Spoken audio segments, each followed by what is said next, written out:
સ્વાગત છે મિત્રો આપણી યુટ્યુબ ચેનલ નકુમારીશની અંદર। મિત્રો આજના વિડીયોની અંદર આપણે વાત કરવાની છે પ્રધાનમંત્રી જન આરોગ્ય યોજના એટલે કે આયુષ્યમાન ભારત યોજના।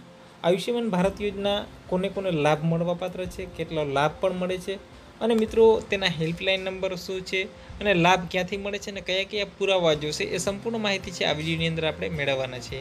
તો વિડીયોને સ્કીપ ન કરતા વિડીયો પૂરો જોશો અને વિડીયો અન્ય મિત્રો સુધી પણ આ વિડીયોને છે આપણે અવશ્ય પહોંચાડીશું।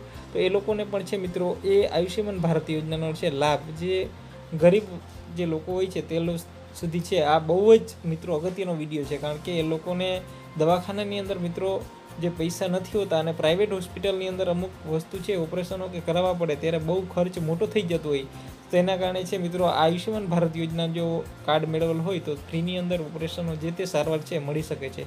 તો વિડીયો અવશ્ય બીજા લોકો સુધી પહોંચાડીશું અને મિત્રો આ ચેનલને હજી સુધી તમે સબસ્ક્રાઈબ ન કરેલી હોય તો તેને સબસ્ક્રાઈબ કરશો કે તમામ પ્રકારની યોજનાની માહિતી છે સૌપ્રથમ આપણા યુટ્યુબ ચેનલના માધ્યમથી તમને મળતી રહેશે, તે પણ ગુજરાતીની અંદર। તો આજે જ ચેનલને સબસ્ક્રાઈબ કરી લેશો અને બાજુમાં જે બેલ આઇકોન જે ઘંટડીનું નિશાન છે તેને દબાવી દેશો। મિત્રો વાત કરીએ કે પ્રધાનમંત્રી જન આરોગ્ય યોજના એટલે કે આયુષ્યમાન ભારત યોજના તો લાભ કોને મળે તો કે સામાજિક રીતે, આર્થિક રીતે જે જાતિ જે આરક્ષિત હોય, જે આધારિત હોય, જે સંરક્ષણ જે 2011 હેઠળ જે નોંધાયેલા અને નિયત જે માપદંડો ધરાવતા જે સરકારની જે વાર્ષિક આવક રૂપિયા જે 5 લાખ ગ્રામ્ય અને જે શહેરી વિસ્તારમાં પરિવારોને જે સરકારી અને અર્ધ સરકારી તેમજ નિયત કરેલી કે ખાનગી હોસ્પિટલમાં છે એ કવચ રૂપે એ હોસ્પિટલમાં છે આરોગ્ય કવચ આપેલું છે। એટલે કે લાભ છે મિત્રો કોને મળે છે કે 5 લાખથી જે નીચેની જે લોકો આવક ધરાવતા હોય એ લોકોને મળે।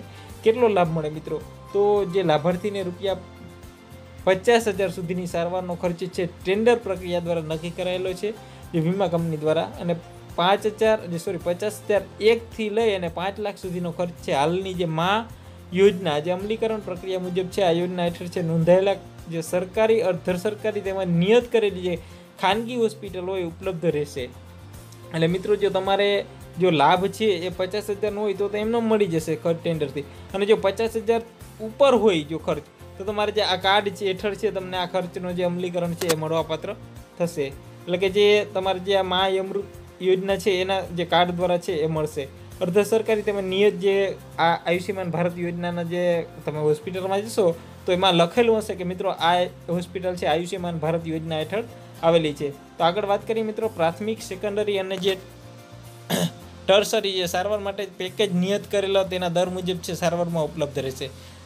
જે સદર યોજના હેઠળ છે મિત્રો 50,000 સુધીની જે ઇન્સ્યોરન્સ રૂપિયા 50,000 એકથી વધુ જે એસ્યોરન્સ જે મોડેલથી છે અમલીકરણમાં રહેશે। જે પરિવારની જે માસિક આવક છે મિત્રો 10,000થી ઓછી હોય દેશના કોઈ પણ રાજ્યમાં છે સારવાર કરાવી શકે છે। મિત્રો આયુષ્યમાન ભારત યોજના એવી યોજના છે કે તમને જો મિત્રો ગુજરાતની અંદર રહેતા હો અને તમને જો તમે રાજસ્થાનની અંદર તમને કોઈ પણ જાતનું એવું જે લાગ્યું હોય કે કોઈ પણ જાતની નુકસાની થઈ હોય કે એમ ફ્રેક્ચર કે થઈ હોય તો તમે ત્યાંની હોસ્પિટલમાં પણ છે ફ્રીની અંદર છે એ સારવાર લઈ શકો જો તમારા પાસે કાર્ડ હોય તો। લાભ ક્યાંથી મળશે? સરકારી, અર્ધ સરકારી તેમજ નિયત કરેલી ખાનગી હોસ્પિટલ છે તેમાંથી તમને લાભ મળી શકે। અને મિત્રો આનું જે નજીકની હોસ્પિટલમાંથી છે તમે રજિસ્ટ્રેશન તમારી સરકારી હોસ્પિટલ હોય ત્યાં તમે આ જે કાર્ડ છે તમે જે આયુષ્યમાન ભારત યોજનાનું કાર્ડ કઢાવી શકો। આમાં કયા કયા પુરાવા જોઈશે તો આધાર કાર્ડ, કોઈ પણ પછી હોસ્પિટલનું ઓળખપત્ર, હોસ્પિટલની ભરતી થતી વખતે સાથે રાખવું જરૂરી છે।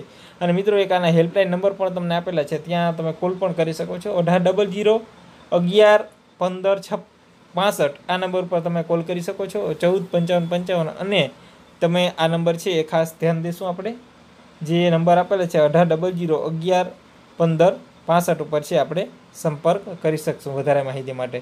તો વિડીયો તમને સારો લાગ્યો હોય તો લાઇક કરી દેશો, વિડીયોને શેર કરશો, કોમેન્ટ કરશો અને ચેનલને સબસ્ક્રાઈબ ન કરી હોય તો તેને સબસ્ક્રાઈબ